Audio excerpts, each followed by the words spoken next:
अगर डिस्क्लेमर को स्किप कर दिया तो तुम्हारी बॉडी से बहुत सारे पार्ट्स स्किप हो जाएंगे। तो सुन लो, इस वीडियो को देखने से पहले हेडफोन, ईयरबड या ईयरफोन पहन लो, क्योंकि इस वीडियो में प्रयोग किए गए शब्द अर्थ का अनर्थ कर देते हैं। तो कृपया सतर्क रहें, सावधान रहें जुर्म के खिलाफ।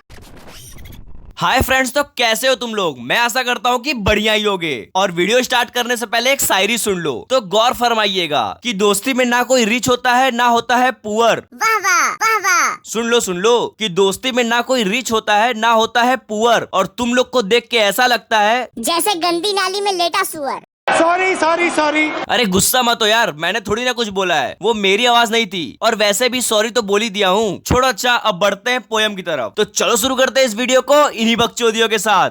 आइए देखते हैं, बैठचंद मजा आएगा। तो हमारे पोएम का नाम है द ट्रीज और इसको लिखा है एड्रियन रिच ने। और एक क्लैरिफिकेशन पहले ही दे दूं कि इस पोएम में भले ही द ट्रीज लिखा है, लेकिन इस पोएम को पेड़ों से घंटा मतलब नहीं है। और पोएम शुरू करने से पहले इसके बारे में छोटी सी जानकारी ले लो। तो सुनो, इस पोएम के दौरान तुम्हें हर जगह पेड़ ही दिखेगा, लेकिन इस पोएम को वुमेन्स यानी कि औरत से कंपेयर किया गया है। तो देखो, आज हम कुछ नए स्टाइल में पढ़ेंगे। जैसे कि मैं तुम्हें 3-4 लाइन का पैराग्राफ समझाऊंगा, उसके बाद उस पैराग्राफ को वुमेन से कंपेयर करके बताऊंगा। तो चलो अब पोएम की तरफ बढ़ते हैं। तो देखो, पोएट कह रही है कि जो फॉरेस्ट है वो ट्री से खाली पड़ा हुआ था, अब वो ट्री से भर रहा है, क्योंकि ट्रीज अब अपने घरों से बाहर निकलकर फॉरेस्ट की तरफ जा रही हैं। तो चलो अब इसका कंपैरिजन वुमेन्स के साथ देख लेते हैं। और मैंने साथ में ये भी अटैच कर दिया है कि किस चीज को किससे कंपेयर किया जा रहा है। वीडियो पॉज करके उसे देख लेना, समझने में आसानी होगी। तो देखो, जो वर्ल्ड है वो वुमेन से खाली पड़ा हुआ था, अब धीरे धीरे वुमेन्स अपने घरों से बाहर निकल रही हैं और वर्ल्ड अब वुमेन से भर रहा है। यानी कि जो प्रथा चली आ रही थी कि मेंस ही जॉब पे जाएंगे, वही बस बाहर निकल सकते हैं, तो वो प्रथा अब खत्म हो रही है और वुमेन्स भी बाहर आ रही हैं। फिर पोएट कह रही है कि मान लो फॉरेस्ट में ट्रीज ही नहीं है, तो जो बर्ड्स हैं वो कहाँ बैठेंगी, और इंसेक्ट्स जो कि ट्रीज के पीछे छुपता था वो कहाँ छुपेगा, और सन जो कि ट्रीज के पत्तों के पीछे छुपता था वो कहाँ छुपेगा। यहाँ पे जो बरी वर्ड है इसका मतलब हाइड होता है, यानी कि छुपाना। और मैं जो भी वर्ड्स की मीनिंग बता रहा हूँ उसे मैं लास्ट में एक जगह पूरा लिख दूंगा, तो उसी समय मन करे तो नोट कर लेना। अब देखो, इसको सिंपल सा कंपेयर करके बोला गया है, अगर इस वर्ल्ड में वुमेन्स होंगी ही नहीं तो बहुत सारी चीजें मिसिंग हो जाएंगी। जैसे कि एक एग्जांपल से समझो, मान लो हमारे देश की इकोनॉमी 10 लाख है, वो भी कब, जब सिर्फ मेंस है। और जब वुमेन्स भी वर्ल्ड में एंटर कर रही हैं और अपना कंट्रीब्यूशन दे रही हैं, तब वर्ल्ड की इकोनॉमी 20 लाख हो जा रही है। यानी कि वुमेन्स के ना होने से 10 लाख का डिफरेंस आ रहा है। यानी कि पोएट यही कह रही है कि अगर वुमेन्स नहीं होंगी तो बहुत सारी चीजें मिसिंग हो जाएंगी, जैसे कि हमारी इकोनॉमी। इसे बस एग्जांपल की तरह समझना, ठीक है। फिर पोएट कहती है कि जो रूट्स है वो रात रात भर काम कर रही हैं अपने आप को वरांदे के क्रैक से अलग करने के लिए। देखो, यहाँ पे जो डिसंगेज लिखा हुआ है इसका मतलब अलग होना होता है। और यहाँ जो मैंने बोला था कि वरांदे के क्रैक्स में से रूट्स बाहर आना चाहते हैं, तो तुमने कभी न कभी अपने वरांदे में क्रैक्स जरूर देखे होंगे। बेसिकली ये क्रैक्स तुम्हें पुराने घरों में दिखेगा और उन क्रैक्स में से प्लांट्स भी निकलते हैं। आगे बताया गया है कि जो ट्रीज की लीव्स और टहनियां हैं वो भी प्रेशर लगा रही है उन क्रैक्स में से बाहर आने के लिए। यहाँ पे जो स्ट्रेन वर्ड लिखा हुआ है इसका मतलब होता है प्रेशर, और ट्विक्स का मतलब टहनियां होता है, या फिर डाली भी बोल सकते हो। देखो, यहाँ पे लीव्स और ट्विक्स को कंपेयर करते हुए बोला गया है कि जो वुमेन्स के साथ साथ बच्चियां और शादीशुदा औरतें हैं वो भी घर से बाहर निकलना चाहती हैं, क्योंकि इन्हें अब घरों में घुटन महसूस होती है। आगे पोएट कहती है कि मैं अपने वरांदे में बैठकर और विंडो को खोलकर लेटर्स लिख रही हूँ, और मैंने उसमें ये नहीं लिखा है कि फॉरेस्ट घरों से बाहर जा रहे हैं। देखो, यहाँ पे पोएट ने ये बात बोली है कि उन्होंने फॉरेस्ट को घर से बाहर निकलने को मेंशन नहीं किया है, तो ये बात बिल्कुल सही है, क्योंकि पोएट तो वुमेन्स की बात कर रही है ना,